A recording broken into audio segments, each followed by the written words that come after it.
ముంబైలో నేను ఒకరోజు ఆఫీస్కి వెళ్ళడానికి బై ఆటో ఎంత ఖర్చు పెట్టానో చూడండి. ఫస్ట్ అయితే స్టెప్స్ ఎక్కేసి అలా పైకి వెళ్దాము. తర్వాత రోడ్ క్రాస్ చేసి అటువైపు వెళ్ళాలి. ఇక్కడ వెహికల్స్తో చాలా జాగ్రత్తగా ఉండాలి. చాలా ర్యాష్ డ్రైవింగ్ ఉంటుంది, ఎస్పెషల్లీ ఆటో వాళ్ళతో. నాకు ఆటో అయితే దొరికేసింది. మనం ఎక్కగానే ఇదిగోండి మీటర్ అయితే ఆన్ చేస్తారు. మినిమం 23 రూపాయలు ఛార్జెస్ చేస్తారు. అండ్ ఒకళ్ళైనా అదే కాస్ట్, ముగ్గురైనా అదే కాస్ట్. ఇది వచ్చేసరికి మాకు ఇంటికి దగ్గరలో ఉన్న గోద్రేజ్ ఐటీ పార్క్. ఇక్కడ వచ్చిన నా ఆఫీస్ చాలా బాగుండేదని చాలాసార్లు ఫీల్ అయ్యాను. దగ్గరలో అయిపోతుంది అని చెప్పి. కొన్ని బిల్డింగ్స్ అయితే చాలా బాగుంటాయి, కొన్ని అయితే మరీ బూత్ బంగ్లాల్లా ఉంటాయి. ఇవి మేబీ ఓల్డ్ అనుకుంటా. ఇక్కడ కామన్ ఏంటంటే ఇళ్ళు ఎలా ఉన్నా సరే, ఈవెన్ అది రేకులు ఇల్లు అయినా పూరిళ్ళు అయినా సరే, ఏసీ అయితే కామన్గా ఉంటుంది.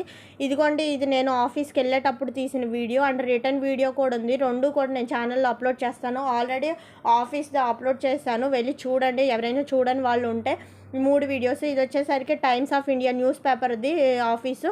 అండ్ 274 రూపీస్ నేను ఖర్చు పెట్టాను ఓన్లీ వెళ్ళడం.